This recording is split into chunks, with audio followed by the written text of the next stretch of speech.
Hey everybody, this is my thoughts on the Rainbow Six Siege closed beta, which I was lucky to get into at all because as I'm recording this, it is September the 26th. The beta ends on the 28th, and there are people out there, quite a lot of people in fact, who still haven't received their beta keys. Ubisoft's handling of this whole thing has just been a complete joke, really. They sent out the keys in waves. Now, I understand why they did that, but the way they ended up handling it was just kind of pathetic, considering that they didn't really have any rhyme or reason to it. You would think that they would prioritize the people who pre-ordered the game and then maybe the guaranteed beta access keys after that, but unfortunately they decided that they just wanted to throw everyone into the same pool and just pulled random people out. So I got my key before people who pre-ordered the game did theirs, and it was kind of depressing, actually. That said, my first impressions of this thing were actually pretty atrocious, considering I got into the game and I tried to play it for about 2 hours. Of those 2 hours, I managed to get into 2 matches, and those matches lasted about 15 or so minutes. That should tell you something. Ubisoft claims that this is a known issue and that they estimate the success rate at around 60%. That's highballing it. It's really more like 30% at best. And what you're going to find is you're going to be sitting in the queue waiting for upwards of 15 to 20 minutes before you might even find a game. So what ended up happening with me was that when it wasn't cooperating with the matchmaking, I would just go into a T-hunt and it would go up right instantly because they added in a lone wolf option. So I just played that by myself and suddenly it was okay. I could actually play the game as opposed to having to sit there and wait for the matchmaking to do basically nothing. So when I finally did manage to actually get some game time in, I found that this does not play at all like Rainbow Six. It is slower paced than most FPSs out there right now, and there is no regenerating health, so there is that, but the weapons have basically no recoil, and you're going to find very quickly that there's not really a huge amount in the way of tactics. Now, there are tactics in this thing, but since this is primarily a multiplayer beta, it's kinda hard to tell whether the full game will actually be a proper tactical FPS, or whether it will just be an FPS that sets itself apart from other games out there by having destructible environments and not much else, really. So let's go ahead and talk about what actually is in the beta. They did add in a few new operators. These are the characters that you can choose that each have their own abilities, which range from things like just having a particularly tough ballistic shield that allows you to have full coverage when you're standing as opposed to when you're simply crouched, or to things like being able to detect where electronic devices are, things like cameras and drones and things like that, as well as something like a heartbeat sensor or a special kind of breaching charge that allows you to actually breach through reinforced walls as opposed to simply just unreinforced walls. And of course they all have their own sets of weapons available as well. So these are your character classes. Each of them has a supposedly unique identity and everything, but they aren't fleshed out in the beta right now because it is beta. And these operators are split into 2 different sections. You have one section for attack, one section for defense. And these are mutually exclusive, so you can't have an attacking operator on defense when you're on the defensive side, and vice versa. So they do have different abilities that are centered more around one particular aspect of gameplay. For example, Rook, who I tend to play as the most in defensive mode, has body armor plates that he can put down, and the rest of the team can pick those up to get some additional damage resistance. Whereas the attacking team doesn't really have anything like that. So you do have some opportunity to pick a character that really fits your playstyle the best, whether you want to be more of a support kind of person or more of the kind of guy who just goes in and smashes down the walls, absorbs damage for your team so they can peek out from behind your shield and blast the enemy and so on and so forth. So there is room for that, but you do have to pick wisely, because you can only unlock operators as you gain renown points. These are basically the in-game currency that you spend on unlocking both operators and weapon attachments. You do not need to spend them on unlocking weapons, luckily, and there are no level-based unlocks as far as I can tell. But the most expensive things are going to be the operators themselves, which increase cost at increments of 500 per the number of characters you've picked in a given faction. So if you pick a character within a faction, the first one's going to cost you 500, the next one's going to cost you 1,000, the next one's going to cost you 1,500, so on and so forth. And so you're going to want to save up a lot of your renown for that, although it is handy to pick some weapon attachments because they're relatively cheap comparatively. And the other expensive item is weapon skins, which actually cost ridiculous amounts of renown for some unfathomable reason. But whatever the case, it is an option available for you if you want to mess around with customization and such like that. Now, obviously, you can see from the video footage that I haven't messed with it yet, but these are actually some relatively old games as far as me playing the beta goes. They were from basically the first and second days of me trying to play the beta. But when you actually get into the game proper, you're going to find that there are two teams. You have the attacking team and the defensive team. If you're on the defending team, then you get to go through whatever building that you've spawned in and set up barricades on various doors and windows, so that will help impede progress of the attacking team. And you can also reinforce certain walls and floors which can actually be breached through, and if you reinforce them, then they will require that character with the special breaching charges to actually be able to breach through those walls. Otherwise, they can't do it. Defenders also get razor wire they can throw on the ground to slow down the enemies moving through them, as well as make a lot of noise doing so. Or you can choose to carry around a deployable shield that will act as cover when you set it down and expand it. So it basically provides the same kind of cover that a metal wall would, as opposed to a wooden wall that you can actually shoot through. Meanwhile, the attackers can get things like stun grenades or frag grenades or breaching charges, which all allow them to dish out the pain in the confined areas of the map, as well as actually blast through walls or floors or barricades that have been set up. Now, when you're knocking down a barricade, you only need to melee it 3 times to actually bring the whole barricade down, because they're really easy to take down. But the walls can take a lot more effort. Some of them you can smash through relatively easily.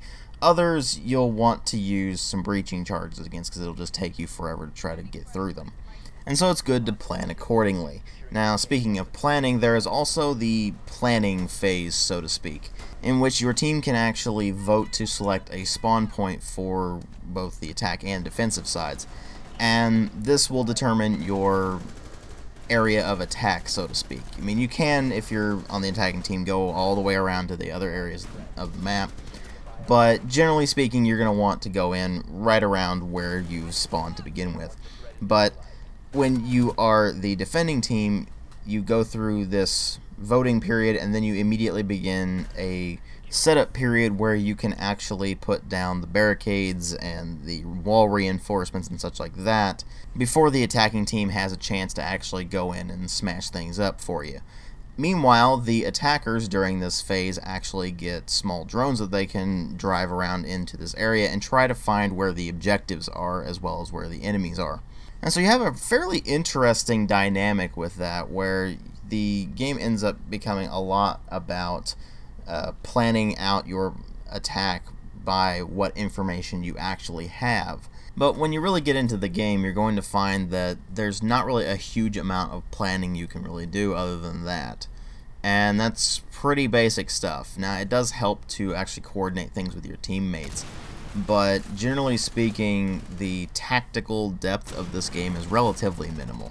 And you're going to find that it's perfectly acceptable to just kind of spray and pray half the time. Although you do have to be careful sometimes, because there is actually friendly fire in this game, so you will actually run into problems with hitting your teammates and taking them down by accident sometimes. Although I never ran into that problem myself, I have seen it happen, and it's both been incredibly amusing and incredibly irritating when it leads to a loss, so that is something to keep in mind. As far as the actual game modes are concerned, it's pretty standard stuff for the FPS genre now. You've got a basic control the point mode, you've got your basic really search and destroy kind of thing if you're used to Call of Duty. If you're used to Counter-Strike, it's the default mode in that basically.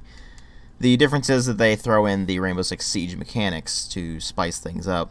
But they also gave us access to the terrorist hunt mode, so basically going back to the older school Rainbow Six games and allowing us to fiddle around with that mode in either solo or co-op. So that was the only chance you got to play something solo in the beta so far. And it was kind of interesting, because if you play it on normal, it's too easy. If you play it on hard, it's starting to get to be a mild challenge, and then when you get to realistic, it's actually legitimately hard. Although that difficulty usually comes from the AI being pinpoint accurate, as well as there being guys who, when they get close enough to you, they'll just blow up in your face and instantly kill you. So it's kind of cheap difficulty, but it's still difficulty at least. So the majority of my time was spent playing the normal game modes, and they work alright, but it was starting to lose steam fairly quickly.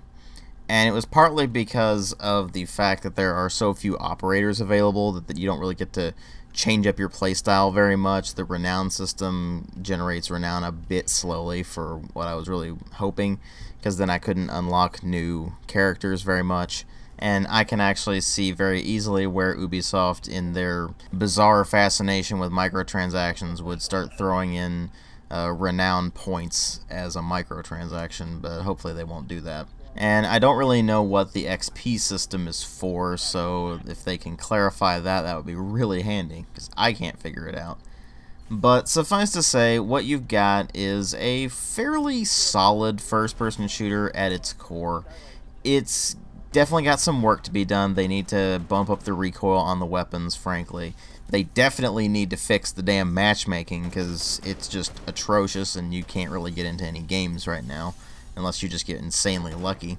And they really need to work on their PR, because this has been just a disaster for them with their community. The community is having none of their crap, or at least their perceived crap, with all the "we understand that it's frustrating" kind of stuff. So basic PR speak. It's not really working all that well in their favor right now. So what we end up with is a beta that is very clearly a beta. They are very clearly taking this as an opportunity to get some feedback and try to test out the servers, make sure they work, that sort of thing, on a more wide scale than what they've had with the closed alpha and the technical test. But it hasn't really engendered a lot of goodwill with people. And the way they've handled both announcing it and, of course, enacting the beta has been pretty suspicious, honestly. So they really need to work on that sort of thing if they try to do this in the future. I do believe that they're trying to put together a beta for Honor, and I know I registered for that, but I haven't heard anything about it since. So if they try to do a beta for that, I'll see if they learned their lesson or whatever. But suffice to say, the beta has been a mess for Rainbow Six Siege. As far as the gameplay goes, it's alright. It's fun for a while, but it really feels like they're trying to chase Counter-Strike Global Offensive as opposed to really doing their own thing and trying to make it an actual Rainbow Six game. This does not feel like Rainbow Six at all. If anything, the closest comparison I can make to it with regards to the actual Rainbow Six games that have preceded it is the Vegas series. And by that I mean it's very arcadey. And while it plays alright and it can be fun, it really misses out on the really tactical aspects of the game. Although, at least it's better than what it was like during the alpha, from what I understand. From what I understand, during the alpha, it was basically like playing Call of Duty. And there was a video that went up about the alpha that was basically mocking it for being MLG or whatever. And that was a pretty amusing video, and I was like, I hope this isn't how it is when I actually get the chance to play it. It wasn't quite that bad. It's certainly no old school Rainbow Six Ghost Recon kind of thing. you still take quite a bit of damage before going down. Even though you can't regenerate your health in any way, you still don't really need to put much skill into actually aiming and controlling your weapons. And it currently feels like it could be a missed opportunity. Now, again, this is a beta. Things will change by the time the game comes out. And I really do hope it turns out well in the end, because Ubisoft has had a really crappy track record for the past several years. And it doesn't seem to be getting all that much better. So hopefully they can turn things around by the time the game actually comes out. And hopefully they will take the feedback they get from this beta and just kind of run with it, because shields need to be nerfed a bit. At least just make the hip fire spread with the pistol on the shield a lot wider, as opposed to actually being relatively accurate, and so you're able to take down enemies incredibly easily if you've got a shield. Because let's face it, that was irritating as hell in Counter-Strike, and that's why they removed it in later Counter-Strike versions. And they need to fix the matchmaking. They should add some more recoil. They probably should add a hardcore mode as well. I think they're supposed to be adding a hardcore mode eventually.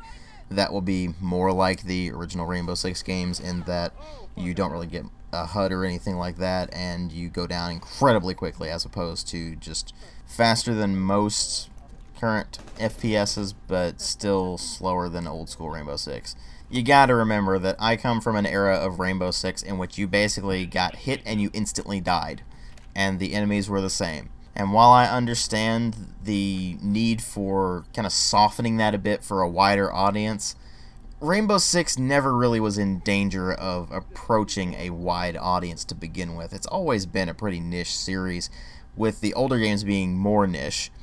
But even Vegas 1 and 2, which are the most mainstream of them all, were pretty niche games overall. And so instead of trying to focus on the more competitive aspect, I mean, you could even see that just from the way the UI looks. They're really trying to chase that Counter-Strike Global Offensive thing.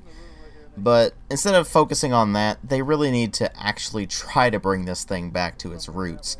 And despite them constantly saying that they are in fact doing this, they really aren't.